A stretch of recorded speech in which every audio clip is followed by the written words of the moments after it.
Hi hello welcome back to ನನ್ನ ಕಲ್ಪನಾ ಲೋಕ YouTube channel. ಮೂಡುವುದೇ ಮೂಡಲ ಹೊನಲು ಕಥೆಯ ಮುಂದಿನ ಅಧ್ಯಾಯ.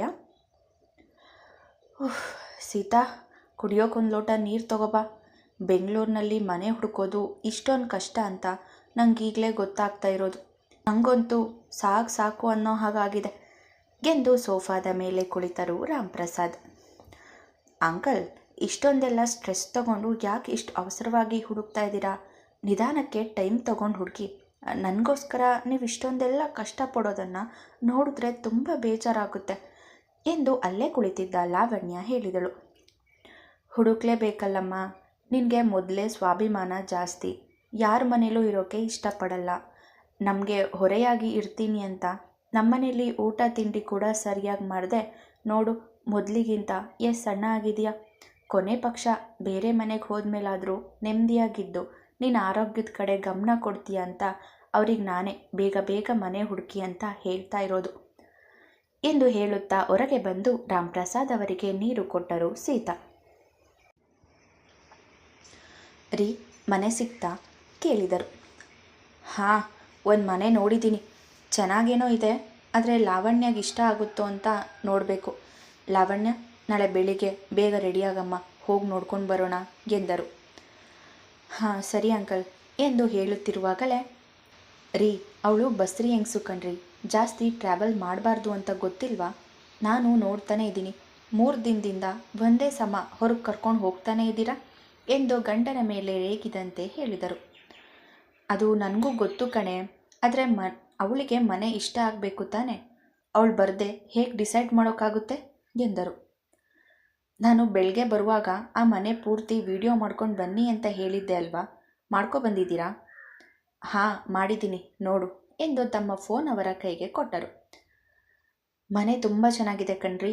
ಲಾವಣ್ಯ, ತಗೋ ನೀನು ನೋಡು ಎಂದು ಅವಳ ಕೈಗೆ ಕೊಟ್ಟರೆ ಉದಾಸೀನದಿಂದಲೇ ತೆಗೆದುಕೊಂಡು 2 ನಿಮಿಷ ಕಣ್ಣಾಡಿಸಿ, ಬೇಡ ಆಂಟಿ, ಯಾಕೋ ಮನೆ ನಂಗೆ ಇಷ್ಟ ಆಗಲಿಲ್ಲ ಎಂದು ಪುನಃ ವಾಪಸ್ ಅವರ ಕೈಗೆ ಮೊಬೈಲ್ ಕೊಟ್ಟಳು. ಆದರೆ ಇತ್ತ ಕಡೆ ಸೀತಾ ಅವರಿಗೆ ಅವಳು ಬೇಕು ಅಂತಲೇ ಹೀಗೆ ಮಾತಾಡುತ್ತಿದ್ದಾಳೆ ಅನ್ನೋ ಅನುಮಾನ ಬಂದಿತ್ತು. ಲಾವಣ್ಯ, ಮನೆ ಹೇಗಿದೆ ಅಂತ ವಿಚಾರಿಸ್ದೆ ಬೇಡ ಅಂತಿದ್ದೀಯಲ್ಲಮ್ಮ, ಯಾಕೆ? ಎಲ್ಲ ಅನುಕೂಲ ಕೂಡ ಚೆನ್ನಾಗೇ ಇದೆ ತಾನೆ, ಮತ್ತ್ಯಾಕೆ ಬೇಡ ಅಂತಿರೋದು ನೀನು? ನೇರವಾಗಿ ಕೇಳಿದರೆ ಸಿಕ್ಬಿದ್ನಾ ಎಂದು ಉಗುಳು ನುಂಗಿದಳು. ಅದು ಆಂಟಿ, ಮನೆ ನೋಡಿದ ತಕ್ಷಣ ಅಲ್ಲಿರಬೇಕು ಅನ್ನೋ ಫೀಲ್ ಬರಬೇಕು ಅಲ್ವಾ, ಅದು ನನಗೆ ಬರ್ತಾ ಇಲ್ಲ ಎಂದು ಏನೋ ಒಂದು ಹೇಳಿದಳು. ಅಲ್ಲಿ ಹೋಗಿ ಸ್ವಲ್ಪ ದಿನ ಇದ್ಮೇಲೆ ಅದು ಕೂಡ ನಮ್ಮನೆ ಅನ್ನೋ ಫೀಲ್ ಬರುತ್ತೆ, ಅಷ್ಟಕ್ಕೆಲ್ಲ ಬೇಡ ಅಂತ ಹೇಳ್ತಾರಾ ಎಂದು ಹೇಳಿದವರು ರಾಮ್ಪ್ರಸಾದ್ ಕಡೆ ತಿರುಗಿ, ರೀ, ಆ ಏರಿಯಾ ಹೇಗಿದೆ? ಇಲ್ಲಿಂದ ಅಲ್ಲಿಗೆ ದೂರನಾ? ಅಕ್ಕಪಕ್ಕದ ಮನೆಯಿಂದ ಏನೂ ತೊಂದರೆ ಇಲ್ಲ ಅಲ್ವಾ? ಸೈಲೆಂಟ್ ಏರಿಯಾ ತಾನೆ ಎಂದು ಪ್ರಶ್ನೆ ಮಾಡೋಕ್ಕೆ ಶುರು ಮಾಡಿದರೆ, ಗರ್ಭಗುಡಿ ಹಾಸ್ಪಿಟಲ್ ಇದೆಯಲ್ಲ ಸೀತಾ, ಅದ್ರ ಹಿಂದಿನ ಏರಿಯಾದಲ್ಲೇ ಮನೆ ಇರೋದು. ತುಂಬ ಸೈಲೆಂಟ್ ಏರಿಯಾ, ಅಕ್ಕಪಕ್ಕ ಕೂಡ ಯಾವುದೇ ತೊಂದರೆ ಇಲ್ಲ. ಹಾಗೆ ಲಾವಣ್ಯಗೆ ತಿಂಗಳು ಚೆಕಪ್ ಮಾಡಿಸೋಕೆ ಆರಾಮಾಗಿ ನಡ್ಕೊಂಡೇ ಹೋಗಿ ಬರ್ಬೋದು. ನಮ್ಮನೆಯಿಂದ 20 ನಿಮಿಷದ ಜರ್ನಿ ಅಷ್ಟೆ ಎಂದು ಪೂರ್ತಿಯಾಗಿ ವಿವರಿಸಿದರು. ಹಾಸ್ಪಿಟಲ್ಗೆ ಹತ್ರ ಅಂದರೆ ಒಳ್ಳೆಯದೇ ಆಯಿತು. ಇಂಥ ಟೈಮ್ನಲ್ಲಿ ಅದೇ ತುಂಬ ಮುಖ್ಯ. ಲಾವಣ್ಯ, ಹಾಸ್ಪಿಟಲ್ ಹತ್ರ ಇದೆಯಂತೆ, ನಿನಗೆ ಅಗತ್ಯ ಇದ್ದಾಗ ತುಂಬ ಬೇಗ ಹೋಗಿ ಬರ್ಬೋದು. ಎಲ್ಲ ಅನುಕೂಲಗಳು ಚೆನ್ನಾಗಿದೆ. ಇದೇ ಮನೆ ಇರಲಿ ಬಿಡು, 1 ತಿಂಗಳು ಅಲ್ಲಿ ಇದು ನೋಡು. ಅದಾದಮೇಲೆ ಕೂಡ ನಿನಗೆ ಆ ಮನೆ ಅಡ್ಜಸ್ಟ್ ಆಗಲಿಲ್ಲ ಅಂದರೆ ಬೇರೆ ಮನೆ ನೋಡಿದ್ರಾಯ್ತು ಎಂದು ಈ ಬಾರಿ ಅವಳ ಒಪಿನಿಯನ್ ಕೇಳದೆ ತಮ್ಮ ನಿರ್ಧಾರವನ್ನು ತಿಳಿಸಿದರು ಸೀತಾ. ಅದನ್ನು ನೋಡಿ ಕೋಪ ಬಂದರೂ ತೋರಿಸಿಕೊಳ್ಳಲು ಆಗದೆ ಸುಮ್ಮನಾಗಲೇಬೇಕಿತ್ತು ಲಾವಣ್ಯ. ರೀ, ಅಡ್ವಾನ್ಸ್ ದುಡ್ಡನ್ನು ನಾಳೆನೇ ಕೊಟ್ಬಿಡಿ. ಹಾಗೆ ಶುಕ್ರವಾರ ಒಳ್ಳೆ ದಿನ, ಆವತ್ತೇ ಹಾಲನ್ನು ಕೂಡ ಉಕ್ಕಿಸ್ಬಿಡೋಣ. ಅಷ್ಟರಲ್ಲಿ ಇವಳು ಉಳ್ಕೊಳ್ಳೋಕ್ಕೆ ಬೇಕಾದ ಅಗತ್ಯ ವಸ್ತುಗಳನ್ನು ಅರೇಂಜ್ ಮಾಡಿಬಿಡಿ ಎಂದು ಹೇಳಿ ಅಲ್ಲಿಂದ ಗೆದ್ದು ಹೋದರು ಸೀತಾ. ಅವರು ಹೋದ ಬಳಿಕ ತನ್ನ ರೂಮಿಗೆ ಬಂದು ಬಾಗಿಲು ಹಾಕಿದವಳು, ಸೂರ್ಯನ ಮನಸ್ಸು ಚೇಂಜ್ ಮಾಡೋವರೆಗೂ ಏನಾದರೂ ಒಂದು ಕಾರಣ ಹೇಳ್ಕೊಂಡು ಇಲ್ಲೇ ಇರೋಣ ಅಂತ ಪ್ಲ್ಯಾನ್ ಮಾಡಿದ್ರೆ ಈ ಅಮ್ಮ ನನ್ನ ಓಡಿಸೋಕೆ ಕಾಯ್ತಾ ಇದ್ದಾಳೆ. ಶುಕ್ರವಾರನೇ ಹೋಗಬೇಕು ಅಂದರೆ ನನಗೆ ಉಳಿದಿರೋದು 4 ದಿನ ಅಷ್ಟೇ ಎಂದು ಬಾಲ ಸುಟ್ಟ ಬೆಕ್ಕಿನ ರೀತಿ ತಿರುಗಾಡುತ್ತಿದ್ದಳು. ಅಂದು ತೊಳೆದು ಒಣಗಿಸಿದ ಬಟ್ಟೆಗಳನ್ನು ಮಡಚಿಡುವ ಕೆಲಸಕ್ಕೆ ನಿಂತಿದ್ದ ಸೂರ್ಯನ ಮನೆಗೆ ಬಂದಿದ್ದರು ಸೀತಾ. ಬನ್ನಿ ಆಂಟಿ, ಏನಿಷ್ಟು ದೂರ ಬಂದಿದ್ದೀರಾ ಎಂದು ಕೇಳುತ್ತಲೇ ಮನೆ ಒಳಗೆ ಕರೆದನು. ನಿನ್ನತ್ರ ಸ್ವಲ್ಪ ಮಾತಾಡಬೇಕಾಗಿತ್ತು ಸೂರ್ಯ ಎಂದರು. ಮಂಡಿ ನೋವಲ್ಲೂ ಇಷ್ಟು ದೂರ ಬಂದಿದ್ದೀರಾ ಅಂದರೆ ಏನೋ ಮುಖ್ಯವಾದ ವಿಷಯನೇ ಇರಬೇಕು, ಹೇಳಿ. ಸೂರ್ಯ, ಇದು ನಿನ್ನ ವೈಯಕ್ತಿಕ ವಿಷಯ, ಇದನ್ನು ಪ್ರಶ್ನೆ ಮಾಡೋ ಅಧಿಕಾರ ನನಗಿಲ್ಲ ಅಂತ ನನಗೆ ಗೊತ್ತು ಎಂದು ಹೇಳುತ್ತಿದ್ದವರ ಕೈ ಹಿಡಿದುಕೊಂಡವನು, ಆಂಟಿ ಹೀಗೆಲ್ಲ ಮಾತಾಡಿ ನನ್ನ ಹೊರಗಿನವನಾಗಿ ಮಾಡಬೇಡಿ. ಯಾವಾಗಲೂ ನನ್ನ ಮಗನ ರೀತಿಯಲ್ಲೇ ನೋಡ್ತೀರಾ ಅಲ್ವಾ? ಹೀಗಿರುವಾಗ ಮಗನ ಜೊತೆ ಪ್ರಶ್ನೆ ಮಾಡೋ ಅಧಿಕಾರ ನಿಮಗಿದೆ. ಏನು ಕೇಳಬೇಕು ಅಂದರು, ಏನೇ ಹೇಳಬೇಕು ಅಂದರು ಯಾವುದೇ ಮುಚ್ಚುಮರೆ ಇಲ್ಲದೆ ನೇರವಾಗಿ ಕೇಳಿ ಎಂದಾಗ ಸೀತಾ ಅವರಿಗೆ ಒಂದು ರೀತಿ ಸಮಾಧಾನವಾಗಿತ್ತು.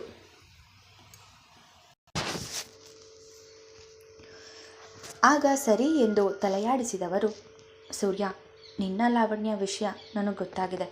ಅದೇ ವಿಷಯನ ನಿನ್ನ ಹತ್ರ ಮಾತಾಡೋಕೆ ಬಂದೆ. ನೀನು ಲಾವಣ್ಯ ಮಾಡಿದ ತಪ್ಪನ್ನು ಕ್ಷಮಿಸಿ ಅವಳನ್ನು ಮತ್ತೆ ಒಪ್ಕೊಳ್ಳೋಕೆ ರೆಡಿಯಾಗಿದ್ದೀಯಾ? ಇದೇ ಕಾರಣದಿಂದ ಭೂಮಿ ಜೊತೆ ಮಾತಾಡಿದರೆ ಓಡಾಡಿದರೆ ಲಾವಣ್ಯಗೆ ಇಷ್ಟ ಆಗಲ್ಲ ಅನ್ನೋ ಕಾರಣಕ್ಕೆ ಭೂಮಿನ ಅವಾಯ್ಡ್ ಮಾಡ್ತಾ ಇದೆಯಾ ಎಂದು ತಮ್ಮ ತಲೆಯಲ್ಲಿ ಇದ್ದ ಪ್ರಶ್ನೆಯನ್ನು ನೇರವಾಗಿ ಕೇಳಿದರು. ಅವರ ಮಾತು ಕೇಳಿದ ಮೇಲೆ ಸೂರ್ಯನ ಹುಬ್ಬುಗಳು ಗಂಟಾದವು. ಆಂಟಿ, ನಾನು ಯಾವಾಗ ಭೂಮಿಯವರನ್ನು ಅವಾಯ್ಡ್ ಮಾಡ್ತಾ ಇದ್ದೀನಿ? ನನ್ನ ಹಾಗೂ ಭೂಮಿ ನಡುವೆ ಇರೋದು ಪ್ಯೂರ್ ಫ್ರೆಂಡ್ಶಿಪ್, ಅದು ಅವರಿಗೂ ಗೊತ್ತು. ಸೊ ಇದರಿಂದ ಲಾವಣ್ಯಗೆ ಯಾಕೆ ಕೋಪ ಬರಬೇಕು? ಅಷ್ಟಕ್ಕೂ ನಾನು ಲಾವಣ್ಯನ ಮತ್ತೆ ಒಪ್ಕೊಂಡಿಲ್ಲ. ಹೀಗಿರುವಾಗ ಅವಳಿಗೆ ಕೋಪ ಬರುತ್ತೆ ಅಂತ ಭೂಮಿಯವರನ್ನು ಯಾಕೆ ದೂರ ಮಾಡಲಿ? ಲಾವಣ್ಯಗೆ ಸಣ್ಣ ಪುಟ್ಟ ಸಹಾಯ ಮಾಡ್ತಾ ಇದ್ದೀನಿ ನಿಜ, ಅದನ್ನ ನಾನು ಒಪ್ಕೋತೀನಿ. ಆದರೆ ಅದು ಹೆಣ್ಣು ಅನ್ನೋ ಮಾನವೀಯತೆಯಿಂದ ಅಷ್ಟೆ.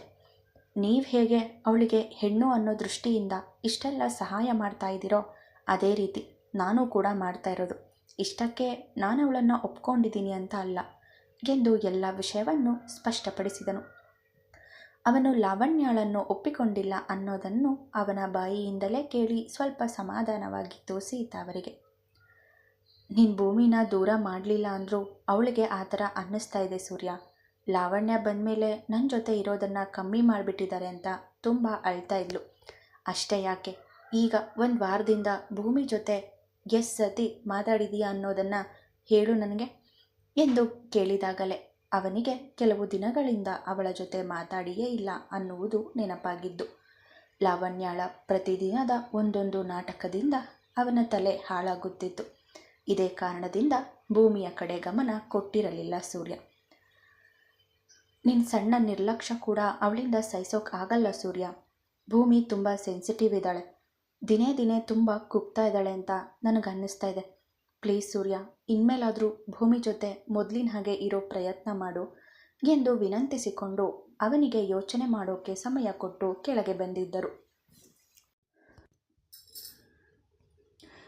ಸೀತಾ ಅವರು ಹೇಳಿ ಹೋದ ವಿಷಯದ ಬಗ್ಗೆಯೇ ರಾತ್ರಿ ಪೂರ್ತಿ ಯೋಚಿಸುತ್ತಿದ್ದನು ಸೂರ್ಯ. ಸೂರ್ಯ, ಇಲ್ಲಿಗೆ ಬಂದ ಮೇಲೆ ನನಗೆ ಯಾರೂ ಕೂಡ ಫ್ರೆಂಡ್ಸ್ ಇಲ್ಲ. ಜೊತೆಗೆ ನಿಮ್ಮನ್ನು ಬಿಟ್ಟರೆ ಇನ್ಯಾರನ್ನು ನಂಬಬೇಕು ಅಂತಲೂ ಅನಿಸಲ್ಲ. ಯಾರನ್ನಾದರೂ ಬ್ಲೈಂಡಾಗಿ ನಂಬ್ತೀನಿ ಅಂದರೆ ಅದು ನಿಮ್ಮನ್ನು ಮಾತ್ರ. ನಿಮ್ಮೊಬ್ಬರ ಜೊತೆ ಇದ್ದರೆ ನಾನು ನನ್ನ ಮನೆಯವರನ್ನು ಬಿಟ್ಟು ದೂರ ಇದ್ದೀನಿ ಅನ್ನೋ ನೋವು ಕೂಡ ಅಷ್ಟಾಗಿ ಕಾಡಲ್ಲ ಗೊತ್ತಾ. ಫ್ಯೂಚರಲ್ಲಿ ಎಂಥದ್ದೇ ಸಂದರ್ಭ ಬಂದರೂ ನನ್ನ ಜೊತೆನೇ ಇರ್ತೀರಲ್ವಾ ಎಂದು ಭೂಮಿ ಇಂದೊಮ್ಮೆ ಅವನನ್ನು ಕೇಳಿದ್ದು ಈಗ ಅವನಿಗೆ ನೆನಪಾಗುತ್ತಿತ್ತು. ತನ್ನಿಂದಾಗಿ, ತನ್ನ ನಡವಳಿಕೆಯಿಂದಾಗಿ ಅವಳಿಗೆ ಎಷ್ಟು ನೋವು ಆಗಿರಬಹುದು ಅನ್ನೋದು ಅರ್ಥವಾಗಿತ್ತು. ಸಾರಿ ಭೂಮಿ, ನನ್ನ ಪ್ರಾಬ್ಲಮ್ಸ್ ಏನೇ ಇದ್ದರೂ ನಿಮ್ಮನ್ನು ನೆಗ್ಲೆಕ್ಟ್ ಮಾಡಿದ್ದು ನನ್ನದೇ ತಪ್ಪು. ಅದರಲ್ಲೂ ಲಾವಣ್ಯನೇ ನನ್ನ ಮೊದಲ ಹೆಂಡತಿ ಅನ್ನೋ ವಿಷಯ ನಿಮಗೆ ಗೊತ್ತಾದ ಮೇಲೂ ಅದ್ರ ಬಗ್ಗೆ ಕ್ಲಾರಿಟಿ ಕೊಡಬೇಕಾಗಿತ್ತು. ಬಟ್ ನನ್ನ ಪಾಡಿಗೆ ನಾನು ಇದ್ದು ತಪ್ಪು ಮಾಡಿಬಿಟ್ಟೆ ಅನಿಸುತ್ತೆ. ಸೀತಾ ಆಂಟಿ ಬಂದು ಹೇಳೋವರೆಗೂ ಇದು ನನಗೆ ಅರ್ಥನೇ ಆಗಿರಲಿಲ್ಲ. ಸೊ ನಾಳೆ ಕೆಲಸ ಮುಗಿಸಿ ಬಂದ ಕೂಡಲೇ ನಿಮ್ಮನ್ನು ಎಲ್ಲಾದರೂ ಹೊರಗೆ ಕರ್ಕೊಂಡೋಗಿ ಎಲ್ಲ ವಿಷಯನೂ ಕ್ಲಿಯರಾಗಿ ಹೇಳಿ ನಿಮ್ಮ ಹತ್ರ ಕ್ಷಮೆ ಕೇಳ್ತೀನಿ ಎಂದು ತನ್ನಲ್ಲೇ ನಿರ್ಧಾರ ಮಾಡಿಕೊಂಡು ಮಲಗಿದ ಸೂರ್ಯ. ಮಾರನೆಯ ದಿನ ಸಂಜೆ ಫ್ಯಾಕ್ಟರಿಯಲ್ಲಿ ಕೆಲಸ ಜಾಸ್ತಿ ಇದ್ದಿದ್ದರಿಂದ ಮನೆಗೆ ಬರುವುದು ಎಂದಿನ ಸಮಯಕ್ಕಿಂತ ಸ್ವಲ್ಪ ತಡವಾಗಿತ್ತು. ಛೆ, ಇವತ್ತೇ ಲೇಟ್ ಆಗೋಯ್ತು ಎಂದು ಟೈಮ್ ನೋಡಿಕೊಂಡು ಮನೆ ಕಡೆ ಹೊರಟನು. ಇತ್ತ ಕಡೆ ಭೂಮಿ ಕೂಡ ಸೂರ್ಯನ ಜೊತೆ ಮಾತಾಡಬೇಕು, ಮಾತಾಡಿ ಎಲ್ಲವನ್ನು ಕ್ಲಿಯರ್ ಮಾಡಿಕೊಳ್ಳಬೇಕು ಎಂದು ಯೋಚಿಸುತ್ತಲೇ ಕೆಲಸ ಮುಗಿಸಿ ಮನೆಗೆ ಬಂದವಳು ಮುಖ ತೊಳೆದು ಫ್ರೆಶ್ ಆಗಿ ಕಾಫಿಯನ್ನು ಕೂಡ ಕುಡಿಯದೆ ಟೆರೆಸ್ ಕಡೆ ಹೊರಟಳು. ಸೂರ್ಯ ಕೆಲಸದಿಂದ ಬಂದಿರಬಹುದು ಎಂದುಕೊಂಡು. ಅಮ್ಮ, ಹೇಳಿದ್ನೇ ಹೇಳಿ ಯಾಕೆ ನನ್ನ ಪ್ರಾಣ ತಿಂತಾ ಇದೆಯಾ? ನಾನು ನಿನಗೆ ಮೊದಲೇ ಹೇಳಿದೆ ಅಲ್ವಾ, ನಾನು ವಾಪಸ್ ಬರೋದಾದರೆ ಅದು ಸೂರ್ಯನ ಜೊತೆಯಲ್ಲೇ ಅಂತ. ಆದರೂ ಯಾಕೆ ಪದೇ ಪದೇ ಫೋನ್ ಮಾಡಿ ಮನೆಗೆ ಬಾ ಅಂತ ಕಾಟ ಕೊಡ್ತಾ ಇದೆಯಾ? ನಾನಾಗಿ ನಾನೇ ಕಾಲ್ ಮಾಡೋವರೆಗೂ ಫೋನ್ ಮಾಡಬೇಡ ಅಂತ ಮೊದಲೇ ಹೇಳಿದ್ದೆ ಅಲ್ವಾ. ಆದರೂ ಯಾಕೆ ಮಾಡ್ತೀಯಾ? ನಾನು ಹೇಳೋದು ನಿನ್ನ ತಲೆಗೆ ಹೋಗೋದೇ ಇಲ್ವಾ? ನನಗೆ ಅಪ್ಪ ಅಮ್ಮ ಯಾರೂ ಇಲ್ಲ ಅಂತ ಇಲ್ಲಿರೋರಿಗೆಲ್ಲ ಹೇಳಿ ನಂಬಿಸಿದ್ದೀನಿ. ಈಗೇನಾದರೂ ನನಗೆ ಅಮ್ಮ ಇದ್ದಾರೆ, ಇಷ್ಟು ದಿನ ಎಲ್ರಿಗೂ ಸುಳ್ಳು ಹೇಳಿದ್ದೆ ಅಂತ ಗೊತ್ತಾದರೆ ಒಂದೇ ಒಂದು ಕ್ಷಣ ಕೂಡ ಇಲ್ಲಿ ಇಟ್ಕೊಳ್ಳಲ್ಲ ನನ್ನ. ಅದಾಗಲೇ ಇಲ್ಲಿಂದ ಬೇರೆ ಕಡೆ ಕಳಿಸೋ ಪ್ರಯತ್ನ ಮಾಡ್ತಾ ಇದ್ದಾರೆ. ನಾಳೆನೇ ಹೊಸ ಮನೆಗೆ ಹೋಗಬೇಕು ಅಂತ ಡಿಸೈಡ್ ಕೂಡ ಮಾಡಿದ್ದಾರೆ. ಅದರಿಂದ ಏನು ಸುಳ್ಳು ಹೇಳಿ ತಪ್ಪಿಸ್ಕೊಳ್ಳಿ ಅಂತ ನಾನು ಯೋಚನೆ ಮಾಡ್ತಾಯಿದ್ರೆ ಮಧ್ಯದಲ್ಲಿ ನಿಂದು ಬೇರೆ ಗೋಳು ನನಗೆ ಎಂದು ಲಾವಣ್ಯ ಫೋನಿನಲ್ಲಿ ಮಾತಾಡುತ್ತಿದ್ದರೆ ಆಗಷ್ಟೇ ಅಲ್ಲಿಗೆ ಬಂದ ಭೂಮಿಗೆ ಅವಳ ಮಾತನ್ನು ಕೇಳಿಸಿಕೊಂಡಿದ್ದಳು. ಹೆತ್ತ ಅಮ್ಮ ಇದ್ರೂ ಕೂಡ ನಮ್ಮ ಹತ್ರ ಇಲ್ಲ ಅಂತ ಸುಳ್ಳು ಹೇಳಿದ್ದಾಳೆ ಅನ್ನೋದು ಗೊತ್ತಾಗಿ ಭೂಮಿಗೆ ಕೋಪ ಬಂದಿತ್ತು. ನೋಡಮ್ಮ, ದುಡ್ಡಿಲ್ಲ ಅಂದರೆ ನಾಳೆನೇ ಅಕೌಂಟ್ಗೆ 10,000 ಹಾಕ್ತೀನಿ. ಇನ್ನು ಸ್ವಲ್ಪ ದಿನ ಬಿಟ್ಟು ಏನಾದರೂ ಒಂದು ಕಾರಣ ಹೇಳಿ ಸೂರ್ಯನ ಹತ್ರ ಇನ್ನು ಸ್ವಲ್ಪ ದುಡ್ಡು ಇಸ್ಕೊಂಡು ಅದನ್ನೂ ಹಾಕ್ತೀನಿ. ಎಲ್ಲ ಸೇರಿಸಿ ಈ ತಿಂಗಳು ಮನೆ ಲೋನ್ ಕಟ್ಟು. ಇನ್ನು ನೀನೊಬ್ಬಳೇ ಅಲ್ವಾ ಇರೋದು, ಖರ್ಚು ಜಾಸ್ತಿ ಏನಿರಲ್ಲ. 1-2,000 ಎಕ್ಸ್ಟ್ರಾನೇ ಕಳಿಸ್ತೀನಿ, ಅದರಲ್ಲೇ ಮೇಂಟೈನ್ ಮಾಡು. ಆಮೇಲೆ ಸೀರಿಯಸ್ ಆಗಿ ಹೇಳ್ತಾ ಇದ್ದೀನಿ ಕೇಳು, ಮತ್ತೆ ಮತ್ತೆ ದಯವಿಟ್ಟು ಫೋನ್ ಮಾಡಬೇಡ. ಹೊಟ್ಟೆಲಿ ಮಗು ಇಲ್ಲ ಅಂದರೂ ಇದೆ ಅಂತ ಇವರೆಲ್ಲರ ಮುಂದೆ ನಾಟಕ ಮಾಡೋದು ಎಷ್ಟು ಕಷ್ಟ ಅಂತ ನನಗಷ್ಟೇ ಗೊತ್ತು. ಇಲ್ಲಿದ್ದ ಪ್ರತಿ ನಿಮಿಷ ಪ್ರತಿ ಕ್ಷಣ ಮೈಯೆಲ್ಲ ಕಣ್ಣಾಗಿರಬೇಕು. ಹೀಗಿರುವಾಗ ನನ್ನ ಕಷ್ಟ ಕೂಡ ಅರ್ಥ ಮಾಡ್ಕೋ ಎಂದು ಇನ್ನೂ ಅವರಮ್ಮನ ಜೊತೆ ಮಾತಾಡುತ್ತಿದ್ದವಳ ಕಪಾಳಕ್ಕೆ ಬೀಸಿ ಹೊಡೆದಿದ್ದಳು ಭೂಮಿ. ಕೆನ್ನೆ ಮೇಲೆ ಕೈ ಇಟ್ಟುಕೊಂಡು ಭೂಮಿಯ ಕಡೆ ನೋಡಿದ ಲಾವಣ್ಯ ದಂಗಾಗಿದ್ದಳು. ಅವಳು ಈಗ ಇಲ್ಲಿಗೆ ಬರಬಹುದು ಎಂದು ಅಂದುಕೊಂಡಿರದ ಕಾರಣ ಅಷ್ಟು ಆರಾಮಾಗಿ ಮಾತಾಡುತ್ತಿದ್ದಳು ತನ್ನ ಅಮ್ಮನ ಜೊತೆ. ಭೂಮಿ ಕೊಟ್ಟ ಏಟಿನಿಂದಲೇ ನನ್ನ ಅಷ್ಟೂ ಮಾತುಗಳನ್ನು ಕೇಳಿಸಿಕೊಂಡಿದ್ದಾಳೆ ಅನ್ನೋದು ಅರ್ಥವಾಗಿತ್ತು. ಜೊತೆಗೆ ತನ್ನ ಮೇಲೆ ಕೈ ಮಾಡಿದವಳ ಮೇಲೆ ವಿಪರೀತ ಕೋಪ ಕೂಡ ಬಂದಿತ್ತು ಲಾವಣ್ಯಗೆ. ಇವಳಿಗೆ ಎಷ್ಟು ಧೈರ್ಯ ಇದ್ರೆ ನನ್ನ ಮೇಲೆ ಕೈ ಮಾಡ್ತಾಳೆ ಎಂದು ತನ್ನಲ್ಲೇ ಹೇಳಿಕೊಂಡು ಇನ್ನೇನು ಅವಳು ಕೂಡ ಕೋಪದಲ್ಲಿ ರಿಯಾಕ್ಟ್ ಮಾಡಬೇಕು. ಅಷ್ಟರಲ್ಲಿ ಅಚಾನಕ್ಕಾಗಿ ಲಾವಣ್ಯಳ ಕಣ್ಣು ಕೆಳಗಡೆ ತಮ್ಮನ್ನೇ ನೋಡಿಕೊಂಡು ನಿಂತಿದ್ದ ಸೂರ್ಯನ ಕಡೆ ಹೋಗಿತ್ತು. ಸೀತಾ ಅವರ ಮನೆಯ ಹೊರಗೆ ನಿಂತು ಭೂಮಿ ಕೊಟ್ಟ ಏಟನ್ನು ಕೆಳಗಿನಿಂದಲೇ ನೋಡಿಬಿಟ್ಟಿದ್ದ ಸೂರ್ಯ. ಭೂಮಿ ಯಾಕೆ ಲಾವಣ್ಯ ಕೊಡಿದ್ರು ಎಂದುಕೊಂಡೆ ಆತಂಕದಲ್ಲಿ ಮೇಲೆ ಬರಲು ಶುರು ಮಾಡಿದ. ಭೂಮಿ ತನಗೆ ಹೊಡೆದಿದ್ದನ್ನು ಸೂರ್ಯ ನೋಡಿದ್ದಾನೆ ಅನ್ನೋದು ಅರ್ಥವಾಗುತ್ತಿದ್ದ ಹಾಗೆ ಲಾವಣ್ಯಳ ತಲೆಯಲ್ಲಿ ಮತ್ತೇನೋ ಯೋಚನೆ ಹೊಳೆದಿತ್ತು. ಕಣ್ಣು ತುಂಬಿಕೊಂಡು ಕೆನ್ನೆ ಮೇಲೆ ಕೈ ಇಟ್ಟುಕೊಂಡವಳು, ಭೂಮಿ ಏನಾಯಿತು? ಯಾಕೆ ನನಗೆ ಹಾಗೊಡ್ದೆ? ಹೊಡೆಯೋ ಅಂಥ ತಪ್ಪು ನಾನು ಏನು ಮಾಡಿದೆ ಎಂದಳು. ಥೂ ರಾಕ್ಷಸಿ, ನೀನು ಒಬ್ಳ ಹೆಣ್ಣ? ತಮ್ಮ ಕೆಲಸ ಸಾಧಿಸ್ಕೊಳ್ಳೋಕೆ ಯಾರಾದರೂ ಇಷ್ಟು ಕೀಳ್ಮಟ್ಟದ ಯೋಚನೆಗೆ ಇಳಿಯೋಕೆ ಸಾಧ್ಯನಾ? ಹೊಟ್ಟೆಯಲ್ಲಿ ಮಗುನೇ ಇಲ್ಲದೆ ಇದೆ ಅಂತ ನಾಟಕ ಮಾಡಿಕೊಂಡು ಎಲ್ಲರನ್ನ ನಂಬಿಸಿದ್ಯಲ್ಲ. ನಿಜವಾಗ್ಲೂ ಮನುಷ್ಯಳಾಗೋಕ್ಕೂ ನಾಲಾಯಕ್ ನೀನು. ಇವತ್ತೇ ಸೂರ್ಯನಿಗೆ ಎಲ್ಲ ವಿಷಯನೂ ಹೇಳಿ ನಿನ್ನ ಮುಖವಾಡ ಕಳಿಸ್ತೀನಿ ಎಂದು ಸಿಟ್ಟಿನಲ್ಲಿ ಹೇಳಿ ಪುನಃ ಮೆಟ್ಟಿಲಿಳಿಯೋಕೆ ಹೊರಟವಳ ಎದುರು ಅಡ್ಡವಾಗಿ ಬಂದು ನಿಂತಳು ಲಾವಣ್ಯ. ಸೂರ್ಯ ಇನ್ನೇನು ಅವರನ್ನು ಸಮೀಪಿಸುತ್ತಿರುವುದನ್ನು ಗಮನಿಸಿ ತನ್ನ ಮಾತಿನ ಧಾಟಿಯನ್ನೇ ಬದಲಾಯಿಸಿದಳು ಲಾವಣ್ಯ. ಪ್ಲೀಸ್ ಭೂಮಿ, ಹಾಗೆಲ್ಲ ಮಾತಾಡಬೇಡ. ನನಗೆ ಏನು ಬೇಕಾದರೂ ಮಾಡು, ನಾನು ಸಹಿಸ್ಕೋತೀನಿ. ಆದರೆ ನನ್ನ ಮಗುನ ಸಾಯಿಸ್ತೀನಿ ಅಂತ ಮಾತ್ರ ಹೇಳಬೇಡ. ನಾನು ಬೇಕಿದ್ರೆ ಸೂರ್ಯನ ನಿನಗೆ ಬಿಟ್ಕೊಟ್ಟು ದೂರ ಹೊರಟೋಗ್ತೀನಿ. ಆದರೆ ಪ್ಲೀಸ್ ನನಗೆ ಅಂತ ಇರೋ ಈ ಮಗುಗೆ ಏನೂ ಮಾಡಬೇಡ, ನಿನ್ನ ಕಾಲಿಗೆ ಬೀಳ್ತೀನಿ ಎಂದು ಗಟ್ಟಿಯಾಗಿ ಭೂಮಿಯ ಕೈ ಹಿಡಿದು ಹೇಳಿದರೆ ಅವಳ ಮಾತುಗಳು ಏನೂ ಅರ್ಥವಾಗುತ್ತಿರಲಿಲ್ಲ ಭೂಮಿಗೆ. ನಾನೇನು ಮಾತಾಡ್ತಾ ಇದ್ದೀನಿ, ಇವಳೇನು ಹೇಳ್ತಾ ಇದ್ದಾಳೆ? ಹೊಟ್ಟೆಲಿಲ್ಲದೆ ಇರೋ ಮಗುನ ಸಾಯಿಸೋದಾದರೂ ಹೇಗೆ ಸಾಧ್ಯ ಎಂದುಕೊಳ್ಳುತ್ತಾ, ಹೇ ಬಿಡು ನನ್ನ ಕೈನ, ಯಾಕಿಷ್ಟು ಗಟ್ಟಿಯಾಗಿ ಹಿಡ್ಕೊಂಡಿದ್ಯಾ ಎಂದು ತನ್ನ ಕೈ ಬಿಡಿಸಿಕೊಳ್ಳೋ ಪ್ರಯತ್ನ ಮಾಡುತ್ತಿದ್ದಳು ಭೂಮಿ. ಅಷ್ಟರಲ್ಲಿ ಸೂರ್ಯ ಎಂದು ಜೋರಾಗಿ ಕೂಗಿಕೊಂಡು ತಾನೇ ಮೆಟ್ಟಿಲುಗಳ ಮೇಲಿಂದ ಬಿದ್ದಿದ್ದಳು ಲಾವಣ್ಯ. ಲಾವಣ್ಯ ಮೆಟ್ಟಿಲುಗಳ ಮೇಲಿಂದ ಉರುಳುತ್ತಿರುವುದನ್ನು ಆಗಷ್ಟೇ ಅಲ್ಲಿಗೆ ಬಂದ ಸೂರ್ಯ ನೋಡಿ ದಿಗ್ಭ್ರಮೆಗೊಂಡವನ ಹಾಗೆ ನಿಂತು ಬಿಟ್ಟನು. ಒಂದು ಕ್ಷಣ ಅವನ ಬುದ್ಧಿಯೇ ಕೆಲಸ ಮಾಡೋದನ್ನು ನಿಲ್ಲಿಸಿದ ಹಾಗಾಗಿತ್ತು.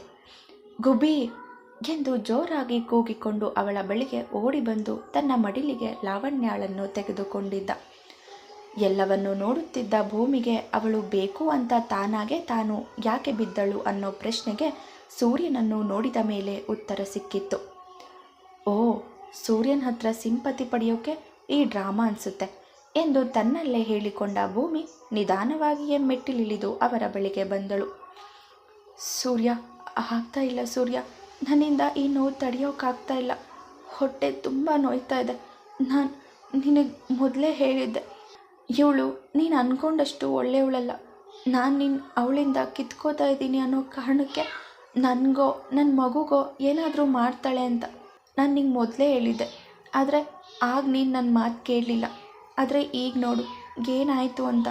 ನನ್ನ ಮಗು ಸಾಯಲಿ ಅಂತ ನನ್ನ ಮೇಲಿಂದ ತಳ್ಳಿ ನಾನಿಷ್ಟು ಹೊಟ್ಟೆ ನೋವಲ್ಲಿ ನರಳ್ತಾ ಇದ್ರು ಇವಳ ಮುಖದಲ್ಲಿ ಸ್ವಲ್ಪ ಅದು ಪಶ್ಚಾತ್ತಾಪ ಇದೆಯಾ ಅನ್ನೋದನ್ನು ನೀನೇ ನೋಡು ಸೂರ್ಯ ಎಂದು ಮುಖ ಕಿವುಚುತ್ತಾ ಮಾತಾಡಲು ಆಗದ ರೀತಿ ಕಷ್ಟಪಡುತ್ತಾ ಹೊಟ್ಟೆ ಹಿಡಿದುಕೊಂಡು ನರಳುತ್ತಾ ಕಣ್ಣು ತೆರೆಯಲು ಕಷ್ಟಪಡುತ್ತಿರುವಂತೆ ನಟಿಸುತ್ತಾ ಸೂರ್ಯನ ತೊಡೆಯ ಮೇಲೆ ತಲೆ ಇಟ್ಟು ಹೇಳುತ್ತಿದ್ದಳು ಲಾವಣ್ಯ. ಮುಂದುವರಿಯುವುದು.